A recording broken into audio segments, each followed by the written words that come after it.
Standing at gate A12 inches Seattle-Tacoma International Airport, I held 5 boarding passes in my hand. The morning sun streamed through the floor-to-ceiling windows, illuminating 200 passengers waiting for Hawaiian Airlines Flight 447 to Honolulu. I was 32 years old, a software engineer, and I had just spent 3 months saving $15,000 for this trip. It was supposed to be a celebration of my parents' 35th wedding anniversary. My sister Amanda suddenly stepped in front of me, her face twisted with rage. She screamed that I had ruined everything by booking cheap seats. Then she slapped me hard across the face. The sound echoed through the terminal. Everyone stared. My parents, Roger and Linda, immediately turned on me, calling me selfish and inconsiderate. I said nothing. I walked calmly to the ticket counter and quietly canceled 4 tickets. I kept only mine. The gate area emptied as passengers boarded the plane. I stood there alone, my cheek still burning from the slap, holding a single boarding pass with my name on it. The airline staff gave me sympathetic looks but said nothing. My phone started buzzing in my pocket, but I ignored it. I needed to think about how I had gotten to this moment. 3 months earlier, I had been sitting in my apartment in the Fremont neighborhood, scrolling through my banking app after receiving my annual bonus. I worked for a mid-sized tech company downtown, and the bonus had been generous that year. As I looked at the numbers, I thought about my parents. 35 years of marriage. They had raised me and Amanda in a small house in Tacoma, working hard to give us everything they could. My father had been a mechanic, my mother a school secretary. They deserved something special. I started researching Hawaii trips that night. I compared resorts, read reviews, calculated costs. I wanted it to be perfect. Premium economy seats on Hawaiian Airlines. Not first class, but definitely comfortable. A 4-night stay at a beautiful resort in Maui with ocean views, rental car, restaurant reservations, activities like snorkeling and a sunset dinner cruise. I put together a complete itinerary. Growing up, I had always been the responsible one. While Amanda drifted through high school with average grades and big dreams, I studied hard, earned scholarships, and worked 2 jobs to pay my way through the University of Washington. I graduated with a degree in computer science and landed a good job within 3 months. Amanda, on the other hand, had enrolled in community college twice and dropped out both times. My parents paid her tuition each time. She was 28 now, and still living in their house rent-free. The pattern had always been there.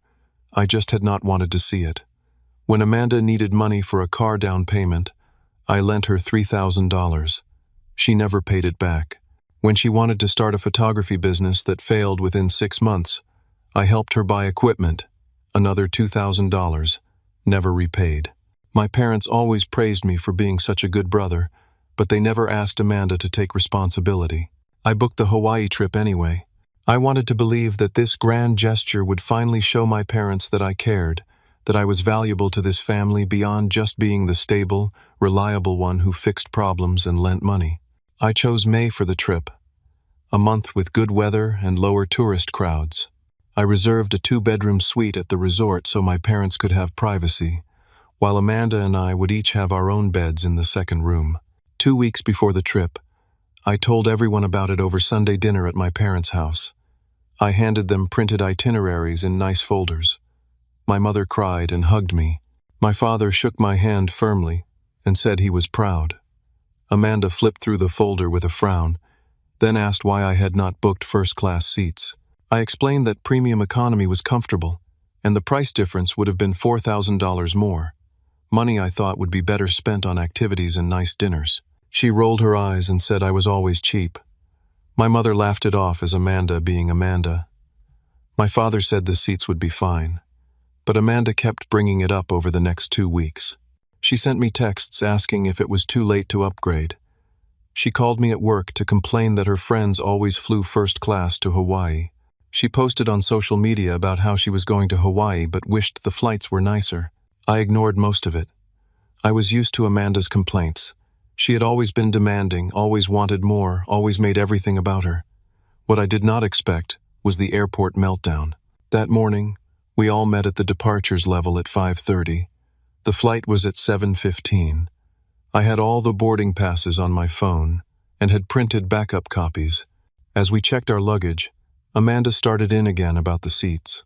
She had apparently looked up the flight configuration online and saw that first class had lie-flat seats.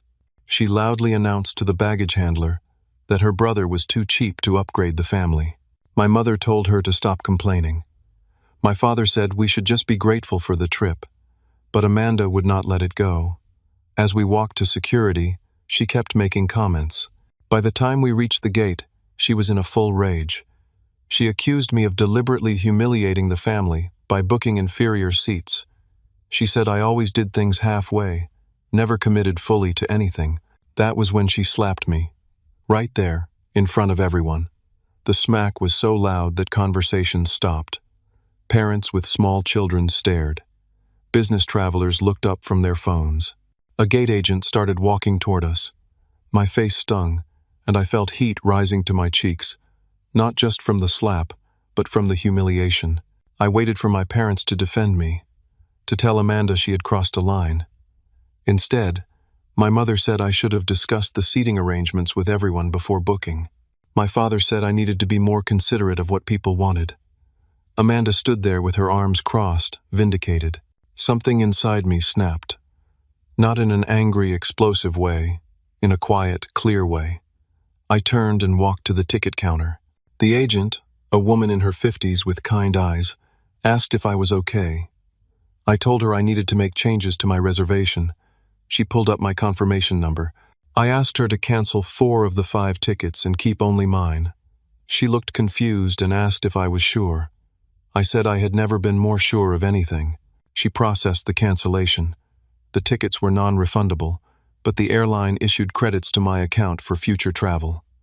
$12,000 in credits, just like that. She handed me my new boarding pass for a single passenger. I thanked her and walked back to the gate area. My family was already in line to board. They had not even noticed I was gone. I sat down in a chair far from the boarding line and watched them shuffle forward with their carry-on bags. My phone started ringing. My mother's name flashed on the screen, then my father's, then Amanda's. I let them all go to voicemail. Over the airport PA system, a calm voice announced that 4 passengers had been removed from Flight 447 to Honolulu due to ticketing issues. I watched as a gate agent called my parents and Amanda to the side. I saw the confusion on their faces, then the shock, then the anger. My mother started gesturing wildly. Amanda was shouting, though I could not hear what she was saying from where I sat. My phone exploded with notifications, text after text, call after call. I looked at the voicemail icon. 7 new messages. I played the first one. My mother's voice, shrill and furious, screaming that I was cruel and vindictive, that I had ruined everything, that she could not believe I would do this to my own family. The second voicemail was Amanda, her voice dripping with venom, calling me names I will not repeat, threatening to make me pay for this humiliation. The third voicemail was my father. His voice was cold, disappointed, measured. He said he expected better from me, that this was childish and petty, that I had embarrassed them in public. Not one of them asked why I had done it. Not one of them acknowledged the slap or their immediate defense of Amanda. Not one of them apologized. I deleted the voicemails. I blocked their numbers temporarily, just for the day. I needed peace. The gate agent called my boarding group. I stood up, grabbed my backpack, and walked to the line. As I handed over my boarding pass, I glanced back one more time. My family was still at the counter, arguing with staff. My mother was crying. Amanda was yelling. My father had his head in his hands. I boarded the plane, found my premium economy seat with extra legroom, and sat down by the window. As the plane pushed back from the gate, I looked out at the Seattle skyline. The weight I had been carrying for 32 years began to lift. I did not know what would happen next. I did not know if my family would ever forgive me, but for the first time in my life, I had chosen myself, and it felt terrifying and liberating in equal measure. The flight to Honolulu took 5.5 hours. I spent most of it staring out the window, watching the ocean stretch endlessly below. The flight attendants were kind. One of them, Noticing I was traveling alone in seats clearly meant for a group, asked if I was okay. I told her I was better than okay. She smiled knowingly and brought me extra snacks. When we landed at Honolulu International Airport, the warm Hawaiian air hit me as I stepped off the plane. I collected my luggage, rented the car I had reserved, and drove the scenic route to Maui, taking a short inter-island flight and then picking up another rental car. By early evening, I was checking into the resort. The woman at the front desk looked at my reservation and frowned slightly. She asked if the rest of my party would be arriving later. I told her it would just be me. She nodded professionally and handed me 2 key cards for the ocean view suite. The room was stunning. Floor-to-ceiling windows overlooking the Pacific, a massive king bed, a separate living area, a bathroom with a soaking tub. It was meant for a family celebration. Now it was just mine. The first night was lonely. I ordered room service and ate on the balcony, watching the sunset paint the sky orange and pink. I thought about calling my family, unblocking their numbers, trying to explain. But every time I reached for my phone, I remembered my mother's face at the airport, not concern for me, anger at me. I put the phone down. The next morning, I woke early and went to the resort pool. It was barely 7, and only a few people were there. I found a lounge chair, ordered coffee from a poolside attendant, and tried to read a book on my phone, but I could not focus. I kept replaying the airport scene, the slap, the accusations, the cancellation, the looks on their faces. That was when I noticed her. A woman about my age, maybe 30, sitting at the other end of the pool with a book in her hands. She had dark hair pulled back in a ponytail and was wearing a simple blue swimsuit. She looked as lost in thought as I felt. Our eyes met briefly, and she gave me a small, sympathetic smile. I smiled back. An hour later, she got up to leave. As she walked past my chair, she paused and said, "Rough vacation?" I must have looked as miserable as I felt. I laughed and said something like that. She introduced herself as Sarah, a marine biologist from Portland.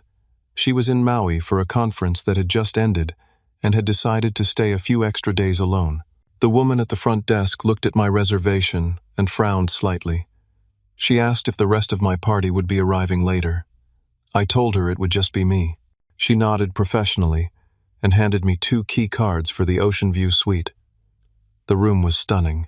Floor-to-ceiling windows overlooking the Pacific, a massive king bed, a separate living area, a bathroom with a soaking tub. It was meant for a family celebration. Now it was just mine. We talked for 3 hours that morning, first by the pool, then over breakfast at the resort restaurant, then walking along the beach. There was something easy about talking to a stranger who had no history with me, no expectations, no preconceived notions. I told her about the airport incident. She listened without judgment. Her perspective shifted something in me. She helped me see that what happened at the airport was not an isolated incident. It was the culmination of 32 years of patterns, being the responsible one, being the giver, being taken for granted, always trying to earn love that should have been freely given. On the 3rd day, Sarah and I went snorkeling at Molokini Crater. We took a boat tour with about 20 other tourists. The water was crystal clear, and we saw tropical fish in colors I did not know existed. Underwater, everything was quiet and peaceful. For a few hours, I forgot about my family entirely. On the boat ride back to shore, my phone regained signal. It had been off for most of the snorkeling trip. When I turned it back on, I saw an email notification from an address I did not immediately recognize. The sender was Patricia Caldwell, my aunt, my father's older sister who lived in Boston. I opened the email, and my stomach dropped. Patricia had seen Amanda's social media posts. Apparently, my sister had been busy painting herself as the victim, posting long paragraphs about her terrible brother who abandoned the family at the airport, who ruined their dream vacation, who was selfish and cruel. Patricia said she had never known me to be that kind of person and wanted to hear my side of the story. But that was not the part that made my hands shake. The second half of the email contained screenshots of a family group chat that I had never been part of. A chat that included my parents, Amanda, Patricia, my Uncle David, my Aunt Helen, and several cousins. Messages going back years. In the screenshots, my parents were telling the extended family that I was the financial burden, that they constantly had to bail me out, that Amanda was the successful, independent one with a thriving marketing career. Message after message, year after year, painting a completely false picture of our lives. There were messages from 2 years ago when I had actually lent my parents $8,000 because my father lost his job for 3 months. In the family chat, they told everyone that I had borrowed money from them for a failed business venture. There were messages about Amanda's supposed career successes, complete with fabricated details about clients and projects. The truth was, she had been unemployed for most of the past 5 years. Patricia's email ended with an apology. She said she was sorry for believing the lies, that she wanted to hear the truth from me, and that she suspected other family members had been misled as well. She included her phone number and asked me to call when I was ready. I sat on the boat in shock, the sun beating down, the ocean spray misting my face. Sarah noticed my expression and asked what was wrong. I handed her my phone. She read the email, her eyes widening. She said one word: "Wow." We did not talk much on the drive back to the resort. I needed time to process. This was not just about the airport or the Hawaii trip. This was about years of systematic lying. My parents had constructed an alternate reality for the extended family, one where I was the problem and Amanda was the golden child. And I had no idea it was happening. That night I sat on my balcony and went through everything on my phone and laptop: old text messages, old emails, photos. I started building a timeline. Sarah sat with me, helping me organize the information, offering perspective when I got too emotional to think clearly. I found text exchanges with my mother from 2 years ago, right around the time I lent them that $8,000. She had been so grateful, promising to pay me back within 6 months. They never did. But in the family chat, they told everyone I was the one in debt to them. I pulled up my bank statements. 12 years of transactions. Thousands of dollars to Amanda. Thousands to my parents. Money for emergencies that were not really emergencies. Money for opportunities that never materialized. Money that was never repaid. Over $40,000. Gone. I found Amanda's Venmo account. It was public, and I had never thought to look at it before. Transaction after transaction from my parents. $50 here, $200 there, $500 for rent, $300 for car insurance, all while she claimed to be independent and self-sufficient. On the 5th day in Maui, I called Patricia. We talked for 3 hours. She filled in more gaps. She told me about family gatherings I had skipped over the years because of work or other commitments. At those gatherings, my parents would tell stories about me that were completely untrue. They made me sound irresponsible, flaky, always needing help. They made Amanda sound ambitious and driven. Patricia said she always felt something was off, but she had no reason to doubt her own brother until she saw Amanda's social media meltdown about the airport. That finally made her question the narrative. She started asking other family members what they knew. The stories did not add up, so she reached out to me. Then Patricia told me something that made my blood turn cold. My grandmother, my father's mother, had passed away 8 years ago. In her will, she left an inheritance to be split evenly between me and Amanda, $50,000 each. My parents were the executors of the estate. They told me my share had been used for my college expenses, that Grandma had wanted it that way. I believed them. I was 24, just starting my career, and I trusted my parents completely. Patricia still had copies of the actual will and the bank transfer records. Grandma's instructions were crystal clear. The money was to go directly to me and Amanda when we each turned 25, no strings attached. It was not supposed to touch college expenses or anything else. It was meant to help us start our adult lives.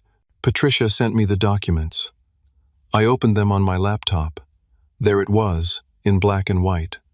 $50,000 transferred to an account in my name that I had never known existed. And then, 3 months later, $50,000 transferred out to pay off Amanda's credit card debt and buy her a used Honda Accord. My parents had forged my signature on the transfer authorization. I never saw a penny of my inheritance. I could barely breathe. Sarah put her hand on my shoulder. She asked if I was okay. I was not okay. This was not just favoritism or poor parenting. This was fraud. This was theft. This was calculated, deliberate, criminal. I spent the rest of the evening going deeper. I found an old email folder I had not looked at in years. Buried in hundreds of messages was one that had been forwarded to me by accident. It was from 4 years ago. The subject line was E situation, which I now realized meant Elton's situation. The email was a thread between my parents and Amanda. They were discussing how to get me to pay for Amanda's latest failed business idea, a boutique clothing store she wanted to open. The language was chilling, strategic, calculating. My mother wrote about how I was a people pleaser, how guilt would motivate me, how they just needed to frame it right. My father added that they had raised me to prioritize family, so I would not say no. Amanda's response was the worst.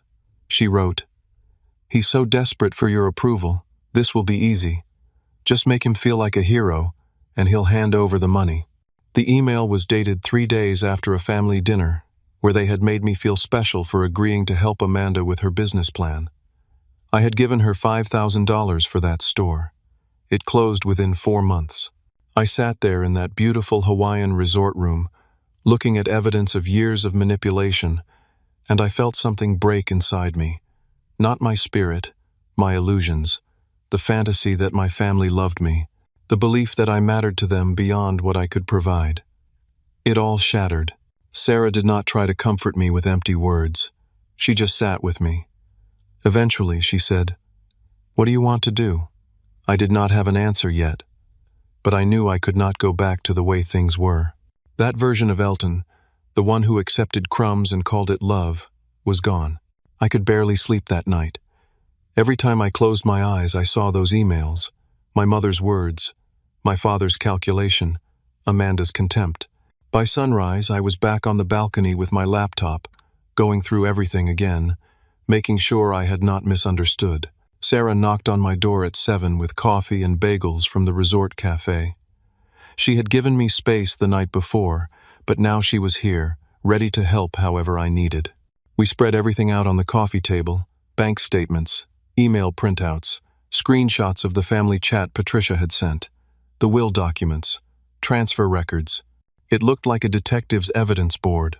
Sarah asked me to walk her through the timeline chronologically, so I did, starting 12 years ago when I was 20, and lent Amanda my first $1,000, tracking every loan, every gift, every time I helped with rent or car payments or insurance or business ventures, then cross-referencing what my parents told the family versus what actually happened.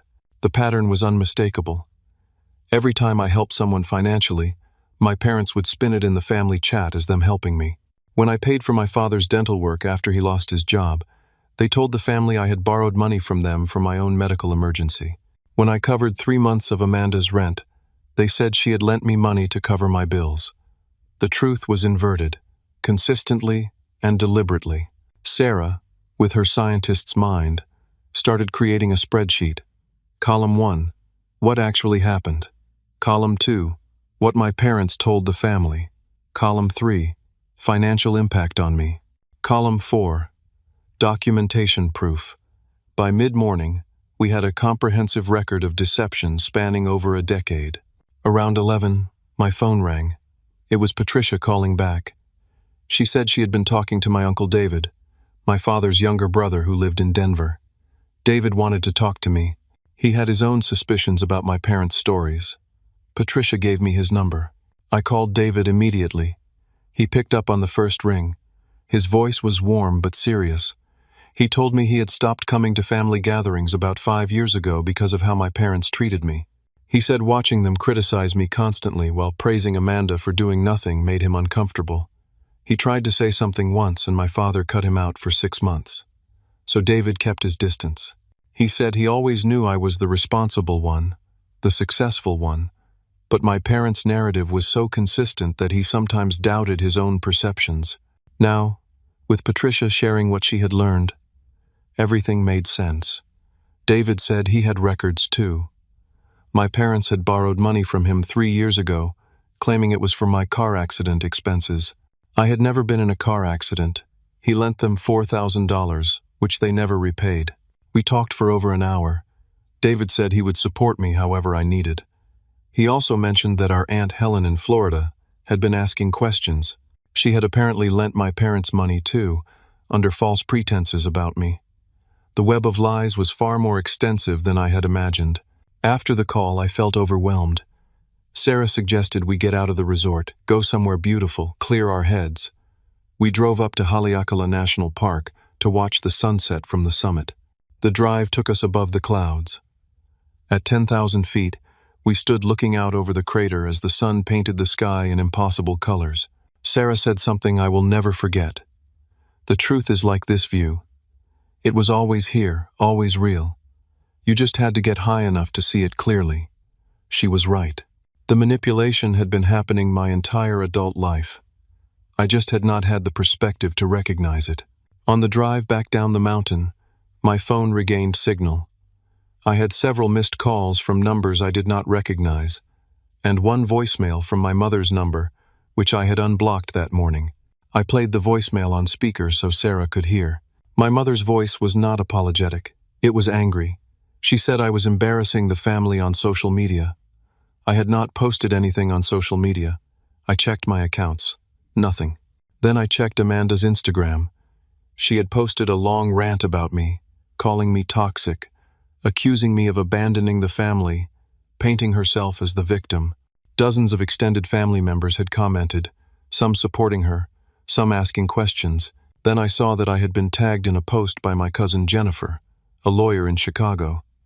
Jennifer had posted a simple message: before you judge someone, make sure you have the full story. Families are complicated, and social media is not the place for truth. Several people had liked it. My cousin Matthew, a teacher in Austin, had commented, "Agreed. There are always two sides." I realized the family was splitting. Some believed Amanda's version, others were starting to question it, and my mother was panicking because the narrative was slipping out of her control. My mother's voice was not apologetic. It was angry. She said I was embarrassing the family on social media. I had not posted anything on social media. I checked my accounts. Nothing. Then I checked Amanda's Instagram. She had posted a long rant about me, calling me toxic, accusing me of abandoning the family, painting herself as the victim. Dozens of extended family members had commented, some supporting her, some asking questions. I did not respond to the voicemail. Instead, I made a decision. I posted something on my own social media for the first time in months. Just a simple message. Sometimes the greatest gift you can give yourself is distance from people who diminish you. Hawaii taught me that. Grateful for new perspectives. I included a photo Sarah had taken of me at the Haleakala summit, the sunset behind me, a genuine smile on my face. That night, back at the resort, I received 3 calls from my parents' number. I did not answer. They left voicemails. The first was my mother, still angry, demanding I take down my social media post. The second was my father, telling me I was making things worse. The third was Amanda, calling from their house, screaming into the phone. I listened to Amanda's voicemail on speaker. She was furious that I was trying to turn the family against her. She said I was a liar and a manipulator. She said I deserved that slap and worse. She said she would make sure everyone knew what kind of person I really was. Not once did she acknowledge anything she had done. Not once did she consider that maybe, just maybe, she was wrong. Within 2 hours, the post had over 100 likes and dozens of comments. Extended family members I had not heard from in years were reaching out. My cousin Jennifer called me directly. She said she had been suspicious of my parents' stories for a long time. She worked in family law and had seen too many cases of financial manipulation to ignore the red flags. She asked if I needed legal representation. I told her I might. On my last day in Maui, I sat on the beach with my laptop and composed an email. I sent it to Patricia, David, Jennifer, and Matthew. In it, I laid out everything. The loans that were never repaid, the inheritance that was stolen, the lies told to the family, the manipulation. I attached documentation for everything. Bank statements, emails, transfer records, screenshots. I told them I was not asking them to take sides. I was simply asking them to know the truth. Within hours, I got responses. Patricia was heartbroken and furious. David was not surprised but was still angry. Jennifer said I had grounds for legal action and offered again to help. Matthew said he had his own stories about my parents bad-mouthing him when he set boundaries. The support was overwhelming and unexpected. But I also got messages from family members who sided with my parents. Two of my aunts, both of whom were financially dependent on my parents for various reasons, sent me angry messages saying I was destroying the family. A cousin I barely knew accused me of being vindictive. The family was fracturing along lines of truth and loyalty, and it was painful to watch. Sarah and I had our last dinner in Maui, at a small restaurant overlooking the ocean. She was flying back to Portland the next day, and I was heading back to Seattle. We had only known each other for a week, but it felt like much longer. She had been a lifeline during the hardest week of my life. She asked me what I was going to do when I got home. I told her I did not know. Part of me wanted to pursue legal action to get my inheritance back. Part of me wanted to just walk away and never speak to my parents or Amanda again. Part of me still hoped for some kind of reconciliation, though I knew that was probably fantasy. Sarah said something wise. You don't have to decide everything right now. Take your time. Process. Heal. The truth is out there now. Let it do its work. We exchanged numbers and promised to stay in touch. I meant it. She had shown me what healthy boundaries looked like, what it meant to choose yourself. The flight back to Seattle felt different from the flight to Hawaii. I was not running away anymore. I was heading toward something, though I was not sure what. As the plane descended over Puget Sound, I looked out at the city lights below. Somewhere down there were my parents, probably angry and defensive. Somewhere down there was Amanda, probably planning her next move. And somewhere down there was the rest of my life, waiting for me to claim it. I had gone to Hawaii to celebrate family. What I got instead was clarity. And maybe, just maybe, that was worth more. I did not go back to my apartment when I landed in Seattle. I went straight to my friend Marcus's place in Ballard. Marcus and I had been roommates in college, and he had stayed a close friend over the years. I texted him from the airport, and he told me his guest room was mine for as long as I needed it. Marcus opened the door, took one look at my face, and said, "That bad, huh?" I gave him the short version while we ordered Thai food. His response was blunt and perfect. "Dude, your family is messed up. You should have done this years ago. Sometimes you need a friend who tells you the truth without sugarcoating it." I spent the first few days back in Seattle just decompressing. I went to work, kept my head down, avoided my apartment because I knew my parents had a key and might show up.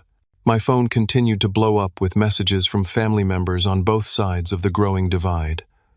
I responded to the supportive ones and ignored the hostile ones.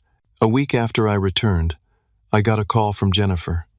She had been reviewing all the documentation I sent her and consulted with a colleague who specialized in estate law.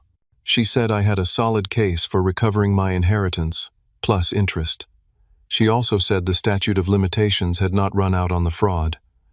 If I wanted to pursue this legally, she would represent me pro bono. Family, she said, should not get away with stealing from family. I told her I would think about it. Part of me wanted justice. Part of me just wanted peace. I was not sure I could handle a protracted legal battle with my own parents. Then they forced my hand. On a Tuesday morning, 2 weeks after the airport incident, I was in a meeting at work when security called my desk. My parents were in the lobby, demanding to see me. They had shown up at my workplace, caused a scene, and refused to leave until I came down. My boss, a woman named Diane who had always been supportive, told me to take whatever time I needed. I went down to the lobby, my heart pounding. My parents stood near the reception desk, looking angry and self-righteous. My mother's eyes were red, like she had been crying. My father's jaw was clenched. I told them we could not talk there. I suggested a coffee shop 2 blocks away, public and neutral. They agreed. We walked in tense silence. Once we were seated with coffee none of us would drink. My father started in. He said I had embarrassed the family. He said I was being childish and petty. He said I needed to apologize to Amanda and make things right. My mother added that I was tearing the family apart with my accusations. They both acted like I was the problem, like I had done something unforgivable by canceling those tickets and telling the truth. I reached into my bag and pulled out a folder I had prepared. Inside were copies of everything: bank statements showing the loans, email printouts showing the manipulation, the will documents showing the inheritance theft, transfer records with forged signatures. I placed the folder on the table between us. I said, "Before we go any further, I need you to look at this." My father opened the folder. His face turned red as he flipped through the pages. My mother looked over his shoulder, her expression shifting from anger to something like fear. I explained, calmly and clearly, what I had discovered. The lies they had told the extended family, the money they had taken from me, the inheritance they had stolen, the manipulation that had been going on for over a decade. I laid it all out, giving them a chance to explain, to apologize, to make it right. My father's response was not what I hoped for. He said I had no right to go digging through private family matters. He said the inheritance money went to family needs, and I was part of the family, so it all evened out. He said the loans I gave were gifts, not loans, because that is what family does. I asked him about the forged signature on the transfer authorization. He had no answer. I asked him about telling the extended family that I borrowed money from them when the opposite was true. He said I was taking things out of context. My mother tried a different approach. She started crying, saying she could not believe I would be so cruel to my own mother, that she had sacrificed everything for me. I felt nothing. No guilt, no sympathy, just clarity. I said, "Where was your concern when Amanda slapped me in the airport?" Silence. I continued, "Where was your concern when you stole $50,000 from me?" More silence. I stood up to leave. My father said, "If you walk away now, you're walking away from this family forever." I looked at him and said, "I'm walking away from people who hurt me and lie about it. If that's what family means to you, then I'm okay with leaving." I left the coffee shop. They did not follow me. I walked back to my office, went into the bathroom, and cried for 10 minutes. Not because I was sad, because I was free. That evening, my phone rang. It was not a number I recognized. I answered cautiously. It was Amanda's boyfriend, Kyle. I had never met him, but Amanda had mentioned him a few times. He said he needed to talk to me about something important. We agreed to meet at a park near Green Lake the next day. Kyle turned out to be a decent guy in a bad situation. He was 29, worked in construction, and seemed genuinely confused about what was happening. He said Amanda had told him I was the problem in the family, that I was jealous of her success, that our parents constantly had to bail me out. But then he saw my social media post. He saw the comments from extended family. He started asking Amanda questions, and her answers did not add up. When he pressed her, she got defensive. When he asked to see proof of her marketing career, she could not provide any. He was starting to realize he had been lied to. I showed him the same folder I had shown my parents. He read through everything carefully. When he finished, he looked sick. He said, "She told me you were broke. She told me you lived off your parents. She told me she was paying their mortgage." I told him the truth. Amanda had never paid for anything. Our parents covered her expenses. I had been the one helping them financially. Kyle thanked me for being honest. He said he needed to think about his relationship with Amanda. We shook hands and parted ways. I felt bad for him. He was collateral damage in my family's dysfunction. 2 days later, my phone buzzed with a notification. Amanda had posted on social media a long rant about toxic family members and how she was the victim of a smear campaign. But this time, Kyle commented publicly. He wrote, "Funny how you told me your brother was broke and your parents supported him. The bank records tell a different story." Amanda deleted the post within minutes. But screenshots live forever. Several cousins had already captured it and were sharing it in the extended family group chat that Patricia kept me updated on. The truth was spreading, and Amanda's credibility was crumbling.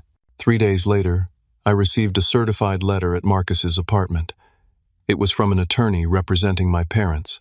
They were threatening to sue me for defamation and emotional distress. The letter claimed I had spread malicious lies about them, damaged their reputation, and caused them severe psychological harm. They demanded I issue a public apology and pay them $20,000 in damages. I read the letter twice, then called Jennifer. She read it over the phone and started laughing. "This is the stupidest legal threat I have ever seen," she said. "They are basically admitting the facts in their complaint. They are just claiming you should not have told anyone." She offered to represent me, not just for defense but for a counterclaim. She drafted a formal demand letter for the return of my inheritance, plus 12 years of interest, along with repayment of documented loans. The letter included every piece of evidence we had. It also included a warning. If my parents proceeded with their defamation suit, I would countersue for fraud, theft, forgery, and intentional infliction of emotional distress. Jennifer filed the letter with a civil court and had it served to my parents. She said we would wait for their response. Either they would drop their threat and negotiate, or we would go to trial. She was confident we would win. I felt powerful in a way I had never felt before. Not powerful like I was hurting them, powerful like I was standing up for myself, like I mattered, like I deserved justice. The next few weeks were tense. I moved back into my own apartment after changing the locks. I blocked my parents and Amanda on all platforms. I stayed in close contact with Patricia, David, and Jennifer. The extended family was fully split now. About 14 relatives believed me and supported my pursuit of justice. About 4 remained loyal to my parents, mostly out of financial dependence or misplaced family loyalty. Then I got a call from a Florida number I did not recognize. It was Aunt Helen, my father's youngest sister. She was crying so hard I could barely understand her at first. When she calmed down, she told me she had known about the manipulation for years but felt too guilty to say anything. Helen said she was present when my grandmother signed her will. She heard Grandma explicitly say the inheritance was for me and Amanda to use for our futures, not to be touched for anything else. She had suspected something was wrong when my parents told me the money went to college expenses, but she convinced herself it was none of her business. Helen offered to testify if the case went to court. She also revealed something else. My parents had borrowed $15,000 from her 2 years ago, claiming it was for my medical emergency. They said I had been in a serious car accident and needed surgery. They showed her fake hospital bills. She gave them the money. I had never been in an accident. I had never needed surgery. She still had copies of the fake bills they had shown her. They had fabricated documents to commit fraud, not just against me but against multiple family members. The depth of their deception was staggering. I thanked Helen for calling. She apologized over and over for not speaking up sooner.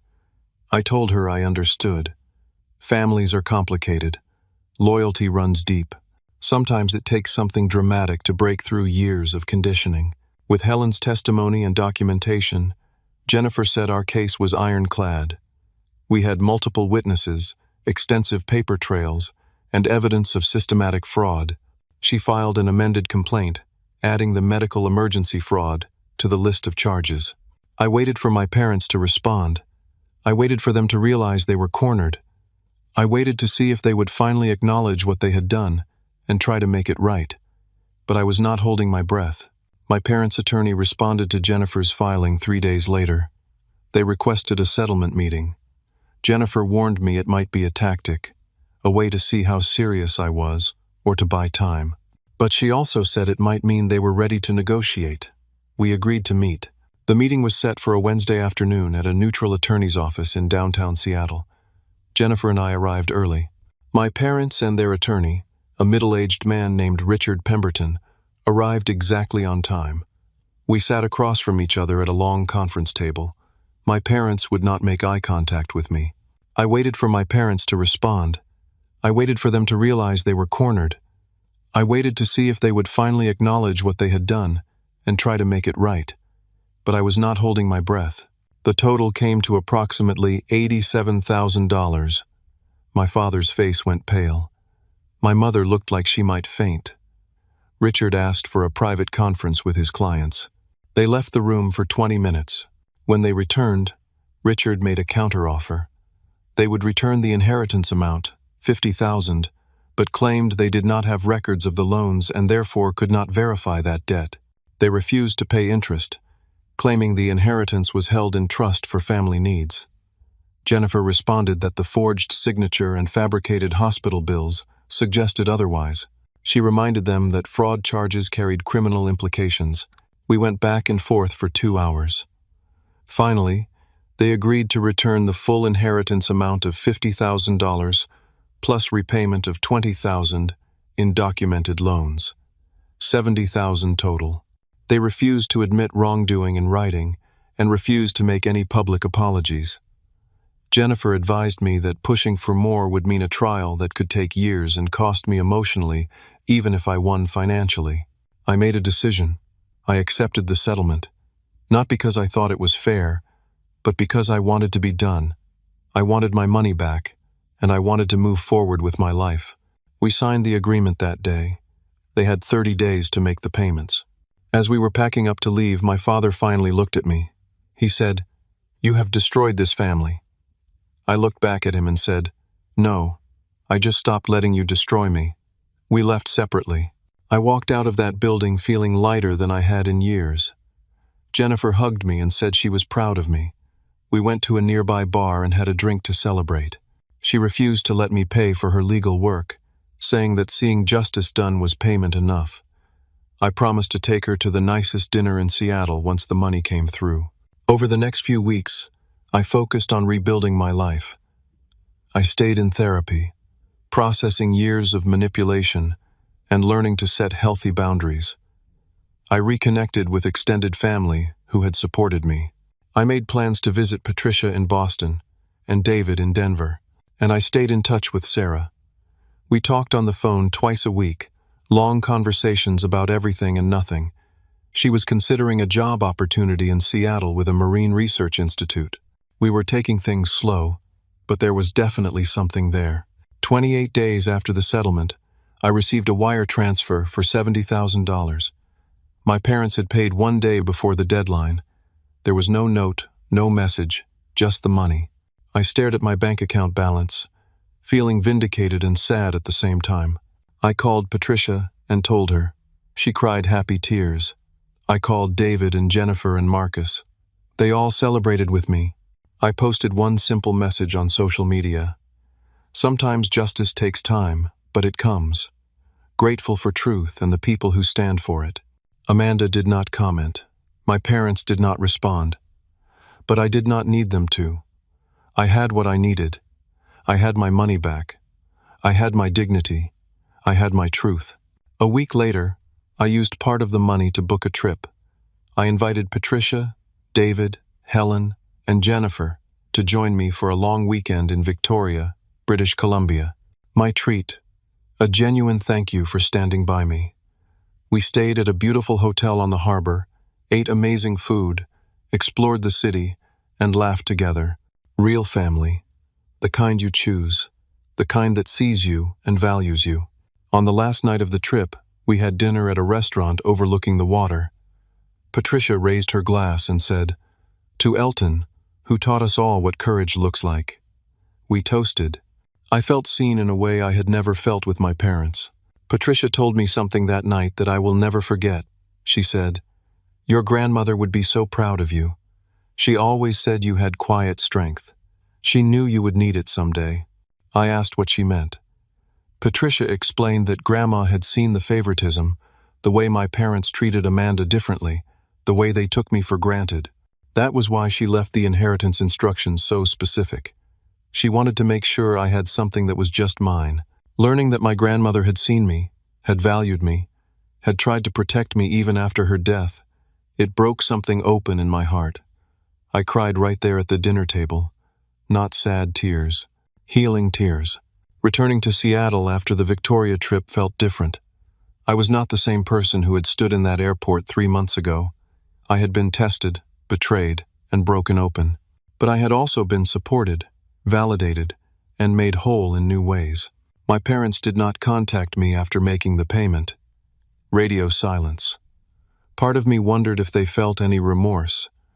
Part of me knew they probably just felt humiliated that the truth had come out. Either way, it was not my problem anymore. 2 days later, I received a letter in the mail. Not certified, not legal, just a regular envelope with my mother's handwriting. Inside was a handwritten note. It was not an apology. It was a plea. She wrote about how family is supposed to forgive, how I was destroying relationships that had taken decades to build, how I was hurting people who loved me. Some people believed them. My Aunt Carol, who had always been close to my mother, sent me a long email calling me heartless. My cousin Brian, who barely knew me, posted something on social media about how younger generations did not understand family loyalty. It stung, even though I knew they did not have the full story. But more people saw through it. Patricia and David were relentless in sharing the truth with anyone who would listen. They did not do it to hurt my parents. They did it because they believed family members deserved to know the facts before choosing sides. My cousin Matthew, the teacher in Austin, shared his own story in the family group chat. He talked about how my parents had criticized him for years, told family members he was irresponsible, and spread rumors about him when he stopped attending every family gathering. His story validated mine and showed that this pattern extended beyond just me. My cousin Jennifer, the lawyer, posted a carefully worded message on social media. She did not name anyone specifically, but she talked about financial abuse within families, how it often goes unrecognized because people assume family members have good intentions. She linked to resources about elder abuse and inheritance theft. The post got shared hundreds of times. The family was fracturing along lines of truth and denial. It was painful to watch relationships I had grown up with dissolve. But I also recognized that some of those relationships had never been real. They were based on a false narrative, on a version of me that my parents had invented. Then, Amanda made her move. She posted a long rant on Instagram, calling me toxic and abusive. She claimed I had always been jealous of her, that I had manipulated our parents, that I had stolen money from the family. She tagged me in the post, ensuring I would see it. My cousin Jennifer, the lawyer, posted a carefully worded message on social media. She did not name anyone specifically, but she talked about financial abuse within families, how it often goes unrecognized because people assume family members have good intentions. She linked to resources about elder abuse and inheritance theft. The post got shared hundreds of times. His comment got dozens of likes. Other people started commenting, asking questions, pointing out inconsistencies in Amanda's story. Within an hour, she deleted the post. But the damage to her credibility was done. Before I could even respond, Kyle, her ex-boyfriend, commented publicly. He wrote, "Interesting story, Amanda. Weird how it contradicts the bank records you refused to show me. Also weird how your brother supposedly stole money when the settlement your parents just paid him proves otherwise. The letter was manipulative, trying to make me feel guilty for holding them accountable. But it also revealed something important. They were panicking. The family they had controlled through fear and obligation was slipping away. People were asking questions they could not answer. I did not respond to the letter. I had said everything I needed to say in that coffee shop and in that settlement meeting. The rest was up to them. A week later, Jennifer called me. She had received a letter from my parents' attorney. They were threatening to sue me again, this time for defamation based on things extended family members had said in the group chat. The letter claimed I had orchestrated a smear campaign against them. Jennifer read the letter and laughed. "This is even dumber than the first one. They are threatening to sue you for things other people said. That's not how defamation works." She drafted a response pointing out the obvious legal flaws and reminding them that truth is an absolute defense to defamation. She added that if they continued with frivolous legal threats, we would pursue sanctions and additional damages for harassment. They never followed through with the lawsuit. It had been a bluff, a desperate attempt to scare me into silence. It did not work. 3 weeks after the Instagram incident, I got a call from a number I did not recognize. It was Amanda. My first instinct was to hang up, but curiosity got the better of me. I answered. Her voice was different, quieter, less aggressive. She said she wanted to talk, just the two of us, No parents involved. Against my better judgment, I agreed to meet her for coffee. Public place. Daytime. I told Jennifer and Marcus where I was going just in case. Amanda looked different when I met her at the coffee shop in Fremont. Tired. Older. She had lost weight. She ordered a latte, and we sat in uncomfortable silence for a minute before she spoke. She did not apologize for the slap. She did not apologize for the lies. What she said was, "I don't know how to be in this family without being the favorite." It was the most honest thing she had ever said to me. She talked about how our parents had always praised her for nothing, how they never expected her to succeed because they did not believe she could, how being the golden child was actually a cage because it meant she never had to grow up, never had to face consequences, never had to become a real adult. She said, "You got out. You built a life. I'm 28 and I have nothing. No career, no savings, no real relationships. Just our parents telling me I'm special while I fall apart." It was painful to hear, but it did not change what she had done. I told her I appreciated her honesty, but that honesty without accountability was just confession without change. I told her that if she wanted to rebuild any kind of relationship with me, she needed to take responsibility for her actions. The slap, the lies, the manipulation, all of it. She looked at me with tears in her eyes and said, "I don't know how," and I realized she was telling the truth. Our parents had raised her to be dependent, to be entitled, to believe she deserved things without earning them. They had crippled her in a different way than they had crippled me. I told her I could not fix her. That was work she had to do herself. I suggested therapy. I told her about the resources that had helped me. She listened but did not commit to anything. We finished our coffee and left. It was not reconciliation, but it was acknowledgement. And maybe that was a start, even if we never got further. That night I talked to Sarah on the phone for 2 hours. She had accepted the job in Seattle and was moving in 3 weeks. We talked about what it would be like to actually date in the same city, to build something real. I told her about the meeting with Amanda. She said, "You can be compassionate without being responsible for her healing. Remember that." I was learning. Slowly, painfully, but I was learning. 6 months passed. 6 months of therapy, boundary setting, and rebuilding. 6 months of learning to recognize manipulation and walk away from it. 6 months of choosing peace over approval. My parents sent a Christmas card. It arrived in early December, a generic holiday greeting with their signatures and a printed family photo from years ago, back when we all still pretended everything was fine. There was no personal note, no acknowledgement of anything that had happened. Just a card, as if the past year had been erased. I looked at it for a long time, then put it in a drawer. I did not respond. Not out of cruelty, but out of self-preservation.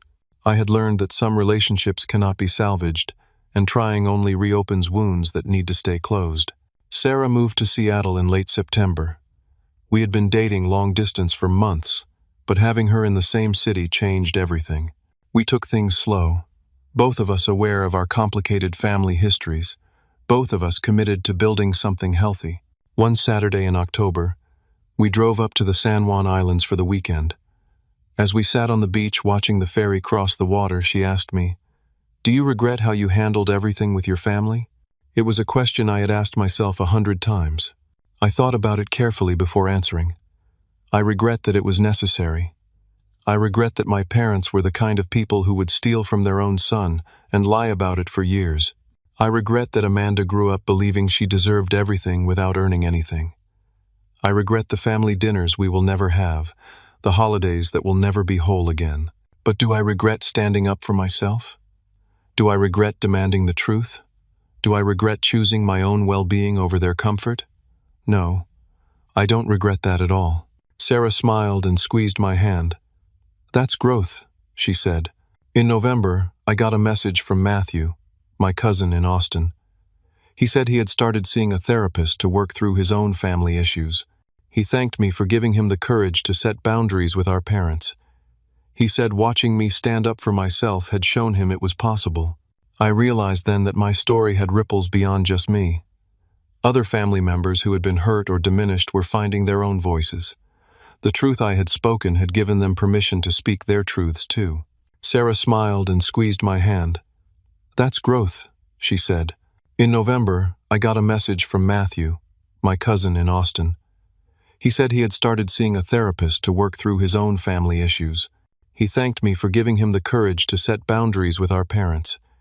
He said watching me stand up for myself had shown him it was possible. Jennifer helped me set up the fund legally. At the small launch event, I talked about my grandmother's quiet strength and her belief that education could change lives. I did not mention my parents or the stolen inheritance. I did not need to. The people who knew, knew. The scholarship would be her real legacy. Patricia called me on Thanksgiving. She said the family gathering that year was small, just her, David, Helen, and a few cousins. My parents had hosted their own separate dinner with Amanda and the relatives who still sided with them. The family was permanently split. Patricia sounded sad about it, but not regretful. "Sometimes," she said, "the truth costs relationships, but living a lie costs your soul." Christmas came.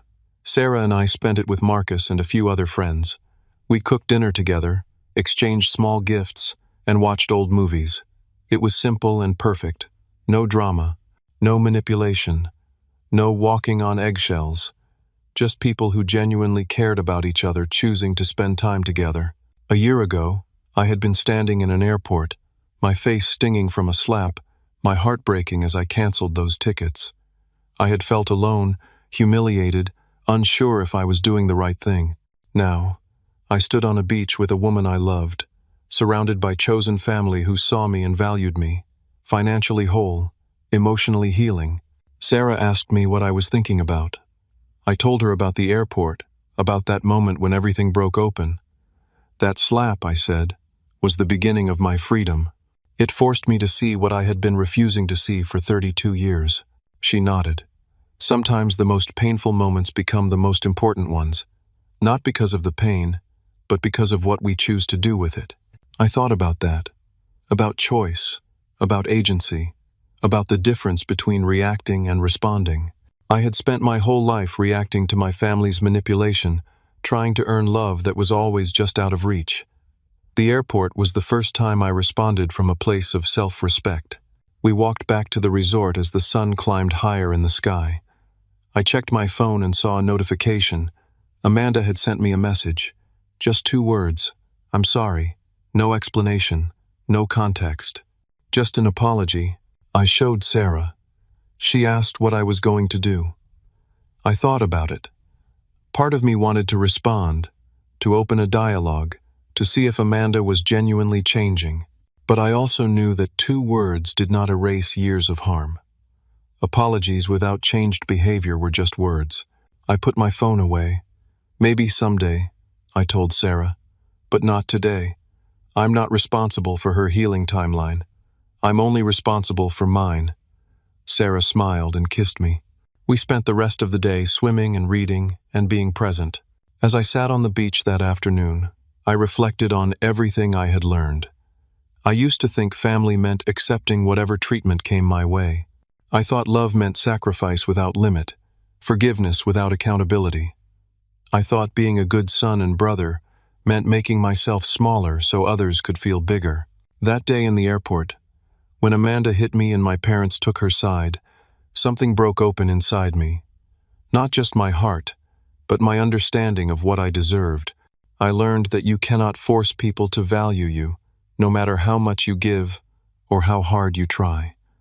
I learned that sometimes the most loving thing you can do for yourself is walk away from people who diminish you. I learned that real family does not keep score, but they also do not keep you small. They do not steal from you and call it sharing. They do not manipulate you and call it love. They do not hit you and call it justified.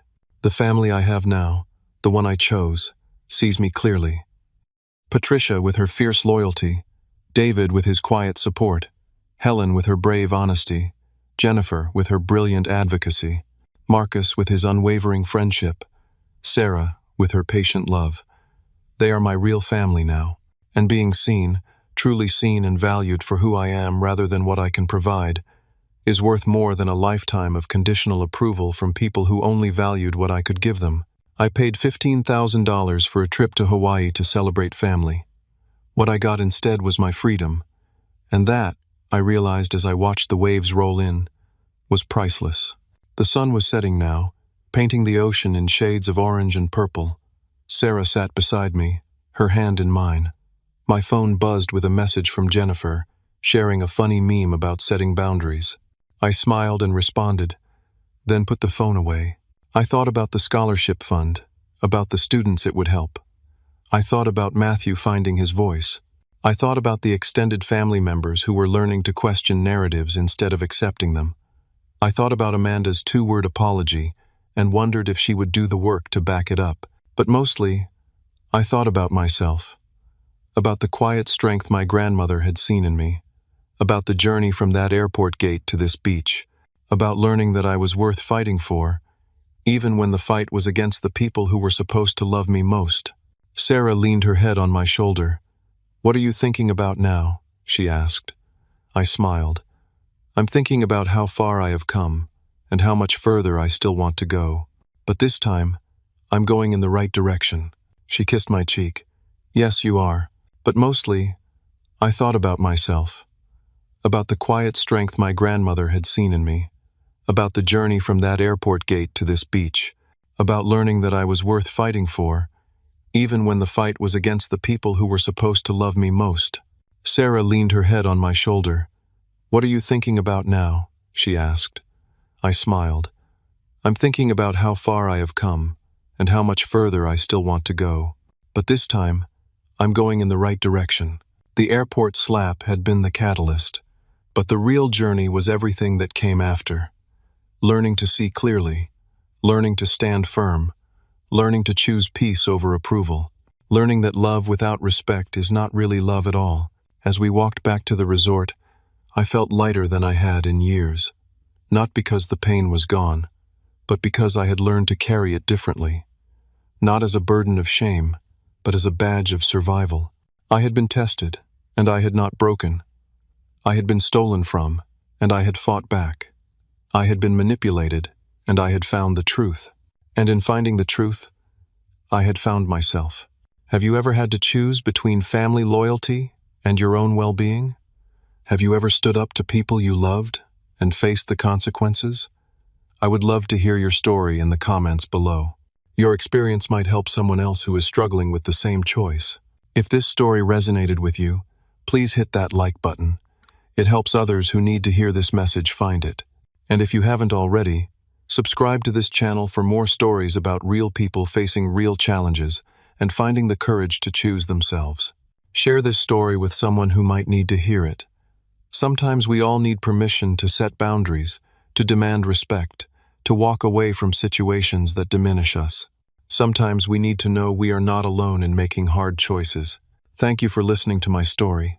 I hope it reminded you that you are worth fighting for, that your truth matters, and that sometimes the greatest gift you can give yourself is the freedom to be seen and valued for exactly who you are. May you find the courage to stand up for yourself, the wisdom to recognize manipulation, and the peace that comes from choosing relationships that honor your worth. May you build a family, whether by blood or by choice, that sees you clearly and loves you fully. Take care of yourselves. You deserve it.